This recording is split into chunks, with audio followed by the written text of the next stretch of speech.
Et salut les chatons, j'espère que vous allez bien. On se retrouve aujourd'hui sur Dorian Talk pour une toute nouvelle vidéo. Comme vous avez vu dans le titre de la vidéo, on va parler des pays qui font le plus et qui font le moins l'amour. Ça va être une vidéo un petit peu olé olé, un petit peu caliente, et on va voir un petit peu les pays où il se passe le plus de trucs sous la couette et au contraire ceux où il ne se passe rien. Je vous invite à mettre un petit pouce bleu sous la vidéo, à me mettre en commentaire de quel pays vous êtes, si vous êtes surpris par l'un des classements, et même avant même, là, vous mettez pause, vous me faites un petit top 3 de quel pays vous pensez qui sont les plus chauds et les moins chauds, et vous verrez en fin de vidéo si c'est le cas. On est parti.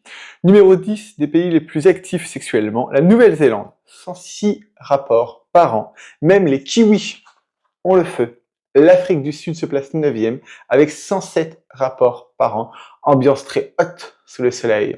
En 8e place, on va un peu plus au nord avec l'Inde, 108 rapports par an. Oui, malgré les tabous, les chiffres montent. Numéro 7 au Mexique, 110 fois par an. Faritas, tequila et beaucoup de holé holé.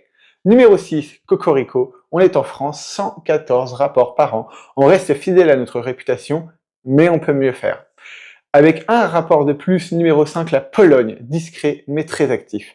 Numéro 4, l'Italie, 117 rapports, la Dolce Vita n'est pas un slogan. Et comme on l'a vu dans une précédente vidéo qui s'appelle la sexualité autour du monde ou quelque chose comme ça, en Italie, c'est le pays où les femmes sont le moins fidèles. Vous faites ce que vous voulez de cette information, amis italiens, amis italiennes, je sais que vous êtes certains à regarder la chaîne, je vous fais des bisous, un petit commentaire, un petit pouce bleu. On continue en numéro 3 avec la Russie, 118 fois par an. Mais c'est normal, sous moins 20 degrés, ça réchauffe. Au numéro 2, on va au pays de la samba, de la sexualité. C'est donc logique de retrouver le Brésil avec 120 rapports par an. Et le numéro 1, c'est un pays auquel je ne pensais pas du tout. Et il y a quand même une grosse avance parce que le Brésil numéro 2 est à 120. On parle de la Grèce avec 135 rapports par an. C'est le champion du monde. Merci Aphrodite. Dites-moi un peu ce que vous pensez de ce classement. Et maintenant, les pays où l'activité sexuelle est beaucoup plus rare. Pour rentrer dans le top 10 des pays ayant le plus de rapports, on rentrait avec 106 rapports. Dans le top 10 des pays qui ont le moins de rapports, on est à 85 rapports par an. C'est le Canada en 10e position, froid dehors, calme dedans. Vraiment, normal, vous vivez dans un pays où il fait moins 20, vous n'avez pas envie de ken. Numéro 9, l'Allemagne. L'efficacité ne s'applique pas partout. Eh oui, ils ont beau être en rigueur avec l'Europe, clairement sous la couette, ce n'est pas ça. En numéro 8, les États-Unis. 80 rapports par an. Surpris? Moi aussi. En 7e, la Corée du Sud, 77 rapports par an, beaucoup de pression sociale, on sait que les rapports entre hommes et femmes sont un peu différents que chez nous en Corée du Sud, du coup le chiffre n'est pas choquant.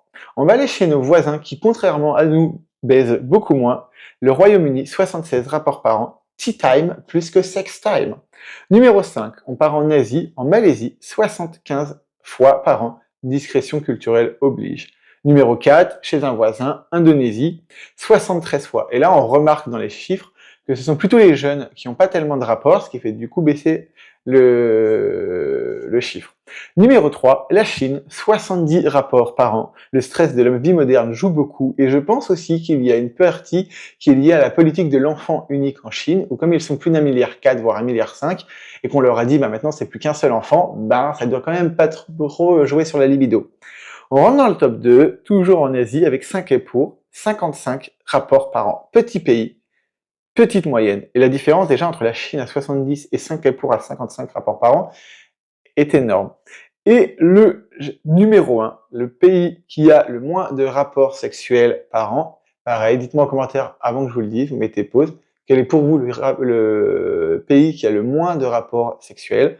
Ça m'a pas vraiment choqué quand je l'ai appris. On descend à 45 rapports par an. Parce que, encore une fois, comme en Indonésie, c'est parce qu'il y a beaucoup de jeunes qui n'ont pas de rapports sexuels. On est sur le Japon, tout simplement, le pays où on fait le moins l'amour. Après, voilà, la question à se poser, c'est est-ce que faire l'amour souvent est garantie de satisfaction? C'est pas sûr. Certains pays avec une faible fréquence, qu'on vient de voir dans le top 10, déclarent pourtant des rapports de meilleure qualité.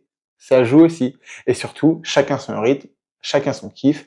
Surtout, ne vous forcez jamais à avoir un rapport. Choisissez vos partenaires et évidemment, le plus c'est important, protégez-vous. Quelle que soit la manière de danser, protégez-vous. Le VIH court toujours, les IST et les MST sont toujours là. Pour pas tomber enceinte aussi, c'est assez pratique. Voilà, protégez-vous. Et dites-moi si vous êtes plutôt team Grèce à beaucoup y aller, plutôt team Japon. Dites-moi un petit peu où vous vous situez là-dessus. Je vous fais des bisous et on se dit à très vite pour une nouvelle vidéo. Ciao! Et j'espère que ce petit format un peu plus informatif comme j'entends en ce moment, vous plaît. Dites-moi aussi en commentaire. Salut!